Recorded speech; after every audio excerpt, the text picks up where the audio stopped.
الحمد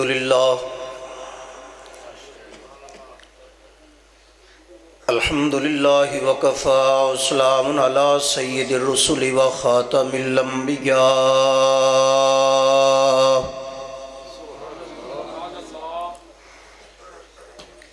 وعلی آلہ واصحابہ المصطفى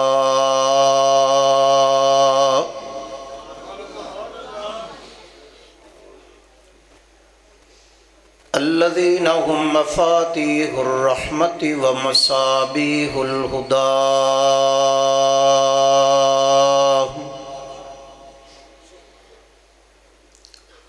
لا سيما على الخلفاء الراشدين المهديين تمسكوا بها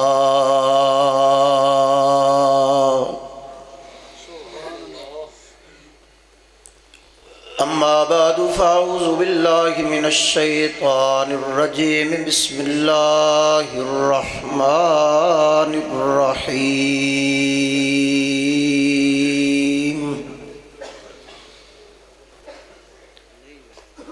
فاعلم أنه لا إله إلا الله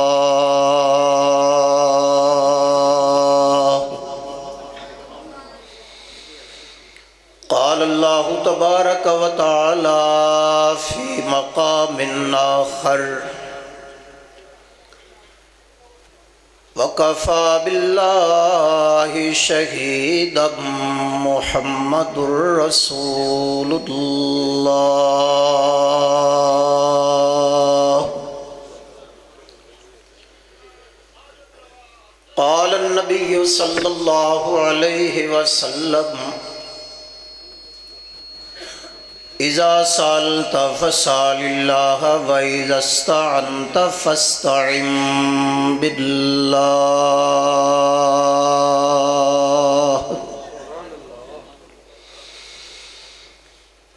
پانی پانی کر گئی مجھ کو قلندر کی یہ بات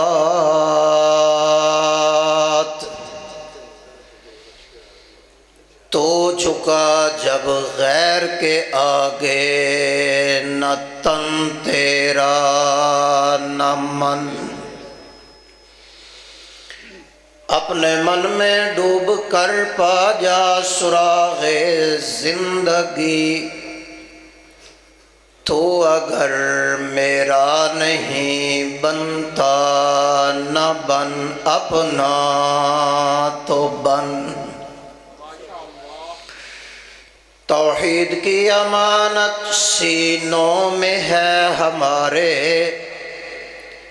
ممکن نہیں مٹانا نام و نشان ہمارا ان اللہ و ملائکتہ یصلون علی النبی یا ایھا الذین آمنوا صلوا علیہ وسلموا تسلیما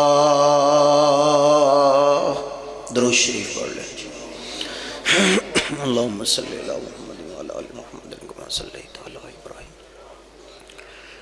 وعلی آل ابراہیم انک حمید مجید اللہم بارک علی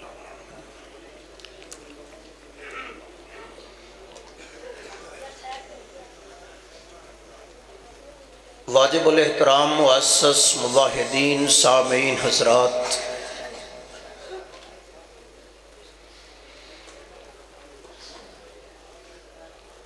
میرے انتہائی قابل قدر مکرمی جناب قاری نصیر احمد صاحب، حافظ برکات اللہ صاحب، قاری شعیب صاحب اور برادر عزیز حضرت مولانا عطا اللہ فاروقی صاحب اور دیگر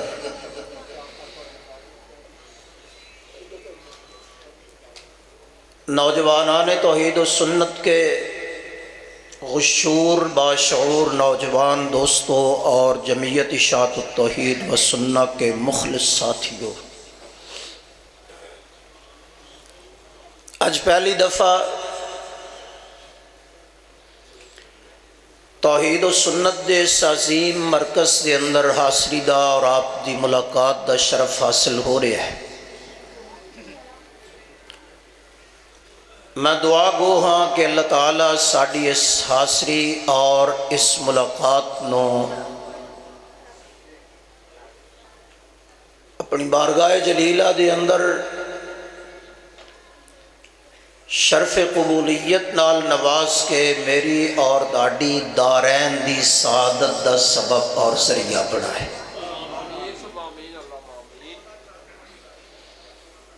پہلی دفعہ حاضری اور میرا ہمیشہ تو یہ مزاج کہ جتھے پہلی دفعہ حاضری ہوئے میں کوشش کرنا اور لازم سمجھنا کہ اس مقام تے میں سب تو پہلے اللہ تعالیٰ دی توحید دا مسئلہ بیان کروں۔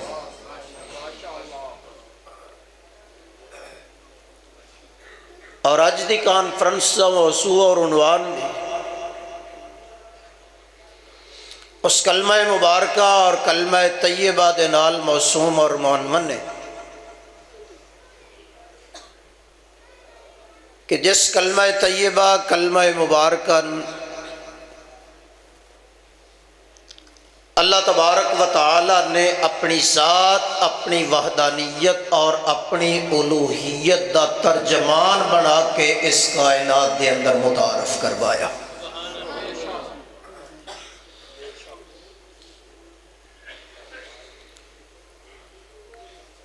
کلمات بہت نے، طیب بھی نے، خبیث بھی نے۔ ضرب اللہ مثلا کلمۃ طیبۃ ومثل کلمۃ خبیثۃ۔ اچھے کلمات بھی، برے کلمات بھی، جائز کلمات بھی،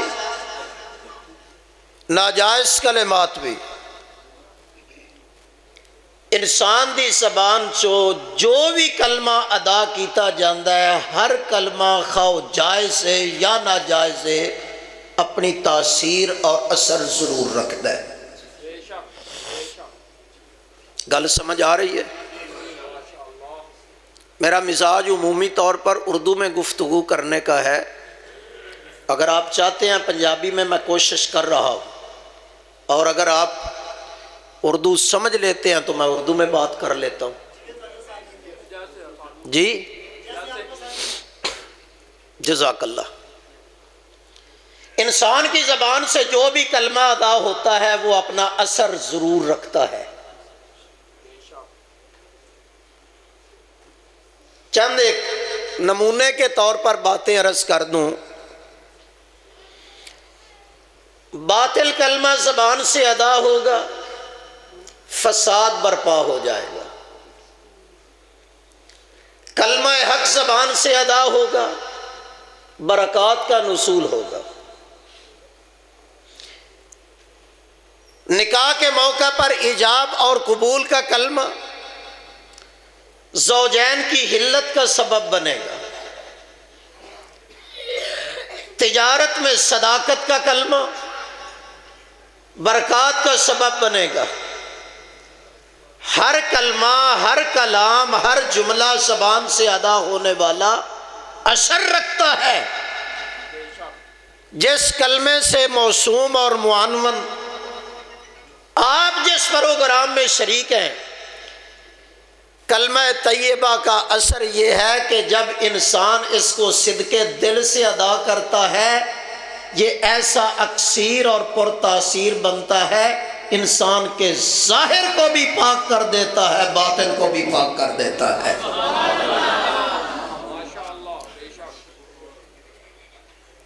کلمہ طیبہ خود تو مقدس ہے ہی، پاکیزہ ہے، منزہ ہے، معلی ہے، بڑی اس میں لطافت ہے، بڑی اس میں طہارت ہے، بڑی اس میں نفاست ہے۔ جو اس کے ساتھ وفا کرنے والے ہوتے ہیں، یہ کلمہ ان کو نفیس بنا دیتا ہے، پرتاثیر بنا دیتا ہے، عیبوں سے پاک کر دیتا ہے، ظاہر باطن کو پاک کر دیتا ہے، دماغ کو معطر کر دیتا ہے، دل کو ایمان کے نور سے منور کر دیتا ہے۔ وہ عیوب و نقائص سے پاک جو اس کلمے کے ساتھ تعلق جوڑنے والے، کلمہ ان کی زندگی میں ایک انقلابی روح پھونک دیتا ہے۔ جو اس کے وفادار بن جاتے ہیں اللہ ان کو جنت کا حقدار بنا دیتا ہے۔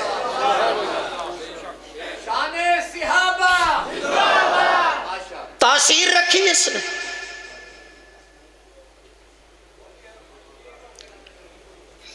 لیکن اس کے لیے وفا شرط ہے۔ بعض کلمہ پڑھنے والے وہ بھی ہیں لا الہ الا اللہ کی ہو کی ضربیں اور صدائیں لگانے والے، اور یہ حقیقت کہہ رہا ہوں کہ سوائے اللہ کی لعنت کے انہیں کچھ نصیب نہیں ہوتا۔ پڑھنے والا عبداللہ بن ابی بھی تھا، اور پڑھنے والے سیدنا صدیق اکبر بھی تھے۔ لا الہ الا اللہ کا تکلم کرنے والے منیدہ کے منافق بھی تھے، اور لا الہ الا اللہ کا تکلم اور تلفظ کرنے والے میرے مصطفیٰ کے صحابہ بھی تھے۔ کلمے نے اپنی تاثیر کا رنگ جمایا۔ جنہوں نے زبان سے پڑھا دل سے وفا نہ کی اللہ نے ان کو ملعون بنا دیا، اور جنہوں نے صدقے دل سے پڑھ کے اس کے ساتھ وفاؤں کا رنگ جما دیا اللہ نے مصطفیٰ کا بھی محبوب بنا دیا، اپنا بھی محبوب بنا دیا۔ من قال لا الہ الا اللہ خالصا من قلبہ دخل الجنہ۔ صوفیاء اس حدیث کو، اس روایت کو بیان کریں گے صرف اسی انداز کے ساتھ جس نے لا الہ الا اللہ پڑھ لیا جنت میں داخل ہو جائے گا۔ لا الہ الا اللہ کا تکلم نہیں، لا الہ الا اللہ کی وفائیں لازم ہیں، اس کے تقاضوں کو پورا کرنا لازم، اس کے ساتھ کیا ہوا، اس کے ذریعے کیے ہوئے وعد و عہد کو نبھانا لازم۔ ایک وہ تھا جس نے پڑھ دیا لیکن دل میں ایمان کا نور نہ آیا، اور ایک وہ جس نے ایسی صداقت کے ساتھ پڑھا دل و دماغ ایسا معطر و منور ہوا، وجود ایسا مبارک بن گیا، حاکم وقت کے سامنے کھڑا ہے اور حبشے کا بادشاہ پوچھتا ہے، آنے والا سر جھکا کے آتا ہے، آنے والا سجدہ ریز ہو کے آتا ہے۔ کلمے کا وفادار کہتا ہے جب ہم نے مصطفیٰ کے ساتھ یاد کر لیا اب یہ پیشانی غیر اللہ کے آگے نہیں جھکتی، اب یہ جھکے گی تو صرف کائنات کے رب کے آگے جھکے گی۔ وہ وفا کرنے والے، وہ لا الہ الا اللہ کے ساتھ اخلاص والا معاملہ کرنے والے، لا الہ الا اللہ کے عہد و تقاضوں کو پورا کرنے والے، جب ان کو حبشہ کا سفر کرنا پڑا تو پیچھے آ گئے کہ ہم انہیں نہیں رہنے دیں گے، واپس لے جائیں گے۔ اور ادھر امام الانبیاء صلی اللہ چھاڑ دے ماں بولو، اگر آپ کو سمجھ نہیں آ رہی تو اسی پر اختتام کر لیتے ہیں۔ حضور کا نام آئے تو بڑی محبت سے کیا کہتے ہیں؟ میں تھوڑی سی تمہیدی کلمات میں ہوں، انشاءاللہ میں آپ کو قرآن بھی سناؤں گا، انشاءاللہ اللہ کے انوارات کا نزول بھی ہوگا، سبحان اللہ کہہ دو۔ انہوں نے لا الہ الا اللہ سے وفا کی، لا الہ الا اللہ کے عہد اور تقاضوں کے ساتھ وفا کی، لا الہ الا اللہ صدقے دل سے پڑھا۔ کسی کو انگاروں پہ لٹایا گیا، کسی کی چمڑی ادھیڑی گئی، کسی کو زنجیروں میں جکڑا گیا، کسی کے زخمی کو وجود کو زخمی کر کے رکھ دیا، اور کملی والے نے کہا نہیں نہیں، میں اپنے وجود پہ آنے والے پتھر سہ سکتا ہوں، اپنے غلاموں کو دی جانے والی ایذائیں میں محمد برداشت نہیں کر سکتا۔ حکم دے دیا، گئے حبشہ کی طرف، اور پیچھے مشرکین مکہ کو لا الہ الا اللہ کے غداروں کو پتا چلا کہ لا الہ الا اللہ کے وفادار نکل گئے، حبشہ کو چلے گئے۔ یہ آئے نجاشی کے دربار میں داخل ہوئے، سجدہ ریز ہوئے، سر جھکا کے آئے، ہمارے کچھ بگھوڑے تیرے ملک میں آئے ہیں، آباء و اجداد کے دین کے غدار تیرے ملک میں آئے ہیں، ہم انہیں واپس لے کر آ جائیں گے، ہمارا مطالبہ ہے ہمارے حوالے کیا جائے۔ نجاشی نے کہا بلاؤ انہیں۔ لا الہ الا اللہ کے وفادار آئے، سر آسمان کی طرف بلند ہے، چہرہ رب کی طرف کر کے رب کی بارگاہ میں اپنی عاجزی کا اظہار کرنے لگے۔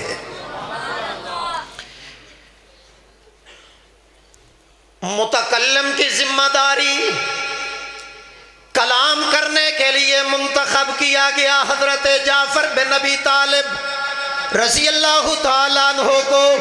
آگے آگے حضرت جعفر جب آگے آئے، نجاشی کے دربار میں داخل ہونے لگے، آسمان کی طرف چہرہ بلند کیا، گردن جھکا کر نہیں، جی حضوریہ کے الفاظ اور انداز کے ساتھ نہیں، اللہ کی بارگاہ میں عرض کرنے لگے مولا تیری عصمت توحید کی خاطر یہاں تک پہنچے، اللہ ہمارے جسم کا بھی تو محافظ، عزت و آبرو کا بھی محافظ تو، اللہ ہماری جان کا بھی محافظ تو، اللہ ہمارے ایمان کا بھی محافظ صرف تو۔ آج ہم کسی کے سامنے عاجزی نہیں کریں گے، منت سماجت نہیں کریں گے، اللہ تیری بارگاہ میں یا مالک انا الیکم عجیز۔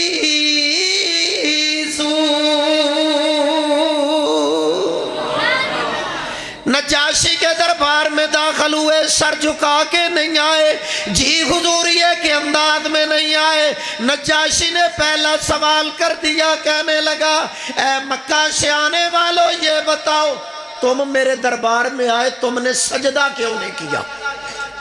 بتاؤ۔ یہاں جو بھی آئے وہ سجدہ کر کے آئے، سردار آئیں وہ بھی سجدہ کریں، آبار آئیں وہ بھی سجدہ کریں، روبان آئیں وہ بھی سجدہ کریں، اور تم یہاں میرے پاس آ کر رہنا چاہتے ہو، ٹھکانہ لینا چاہتے ہو، مسکن لینا چاہتے ہو، اور تم نے سجدہ نہیں کیا۔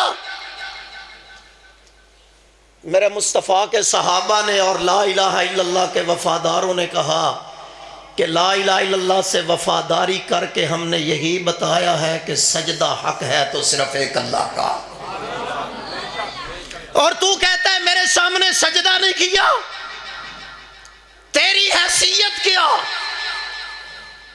میں تخیلات کے جہان میں جا کر یہ بات کرتا ہوں، جعفر بن ابی طالب نے اپنے ایمان کا اظہار کیا کہ تو ایک بادشاہ ہے، معمولی سی سلطنت کا مالک، تیرے سامنے ہم کیسے جھک سکتے ہیں؟ ہم نے تو اس شخصیت کے سامنے سجدہ نہیں کیا جس کو اللہ نے کل انبیاء کا سردار بنا دیا، ہم نے تو اس کے سامنے سجدہ نہیں کیا جس کو ساری اولاد آدم کا سید اور سردار بنایا گیا، سید و ولد آدم بنایا گیا، امام الانبیاء بنایا گیا، فخر موجودات بنایا گیا، سید الاولین بنایا گیا، سید الآخرین بنایا گیا، ہم اس کے سامنے سجدہ نہیں کرتے۔ تیرا منہ کھلے، تیرے منہ سے تھوک نکلتی ہے، ہم اس شخصیت کے سامنے سجدہ بھی نہیں کرتے جو منہ کھولے اس کے منہ سے نبوت کا نور نکلتا ہے، ہم کیسے سجدہ کریں؟ اس پیغمبر نے ہمیں یہ تعلیمات دے دی، یہ عقیدہ بنا دیا کہ سجدے کے لائق صرف کون؟ اللہ کا نام بلند آواز سے، سجدے کے لائق کون؟ نجران کے علاقے سے ایک وفد آیا نا، میرے محبوب علیہ الصلوۃ والسلام کی خدمت میں حاضر ہوئے، کلمہ پڑھ لیا، اسلام قبول کر لیا، کہنے لگے کہ ہمارے آبار و روبان کے پاس سے اب لوگ آتے تھے، ان کے سامنے سجدہ کرتے تھے، نحن احق ان نسجد لک، ہمیں اس چیز کا زیادہ حق نہیں کہ یا رسول اللہ ہم آپ کے سامنے سجدہ ریز ہوں۔ میرے کملی والے نے ارشاد فرمایا لو کنت آمرا لأحد ان تسجد لأحد لامرت المرأة ان تسجد لزوجها، اگر میری شریعت میں کسی انسان کو سجدہ کرنا جائز ہوتا، میری شریعت میں اللہ کے علاوہ کسی کو سجدہ کرنا جائز ہوتا، میری شریعت میں مخلوق کا مخلوق کے لیے سجدہ جائز ہوتا، میں سب سے پہلے عورتوں کو حکم دیتا اپنے شوہروں کو سجدہ کریں، لیکن سن لو میری شریعت میں لا تسجدوا الا للہ،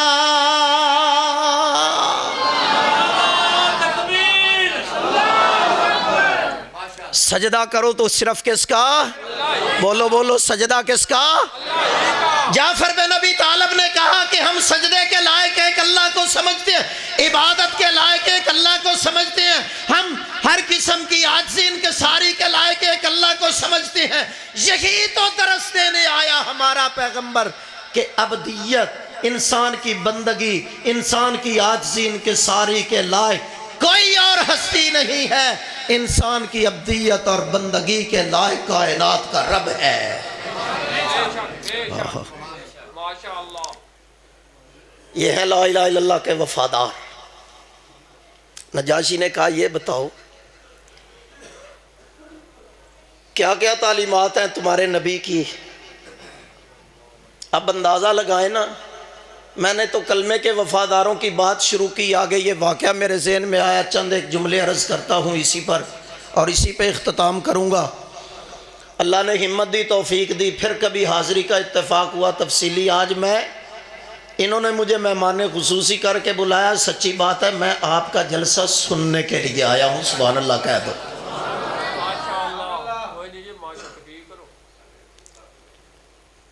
اب کیفیت کیا ہے؟ مشرکین مکہ آئے سجدہ ریز ہو کر، تحفے لے کر، اس کے سامنے ہاتھ باندھ کر، اور میرے کملی والے کے صحابہ آئے، اس کی آنکھوں میں آنکھیں ڈال کے بات کر رہے ہیں اور بتا رہے ہیں کہ ہم جھکتے ہیں تو صرف ایک اللہ کے سامنے۔ تمہارا نبی کیا تعلیمات لے کر آیا، تمہیں کس چیز کا درس دیا، کیا بات کیا، کیا نصیحت کی؟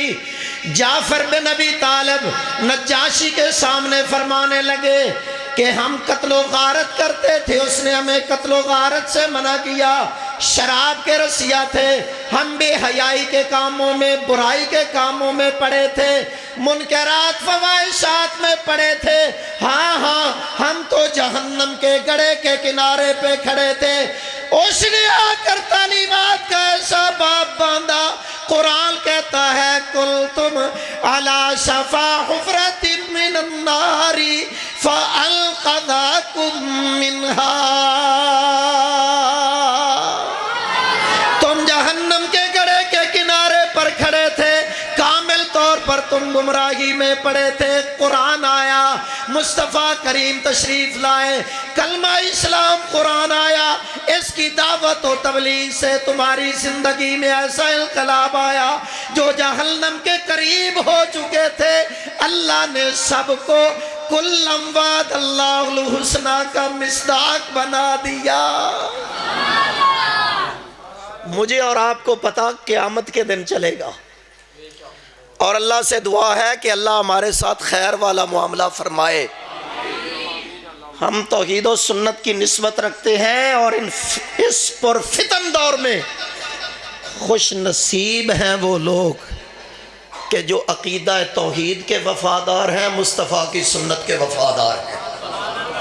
فتنے عروج میں، شرک کا فتنہ عروج میں، بدعات کے فتنے عروج پہ، رسم و رواج کے فتنے عروج پہ، ہم اللہ کی بارگاہ میں دعا کرتے ہیں، امید واسق رکھتے ہیں، یقین کامل رکھتے ہیں کہ توحید اور قرآن کی برکت سے اللہ ہماری خطائیں معاف کر کے ہمیں جنت کا حقدار بنا دے گا۔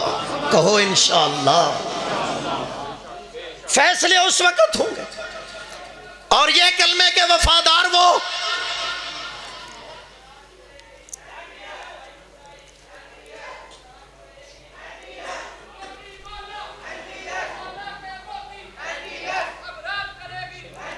حضرت شاہ صاحب تشریف لا رہے ہیں۔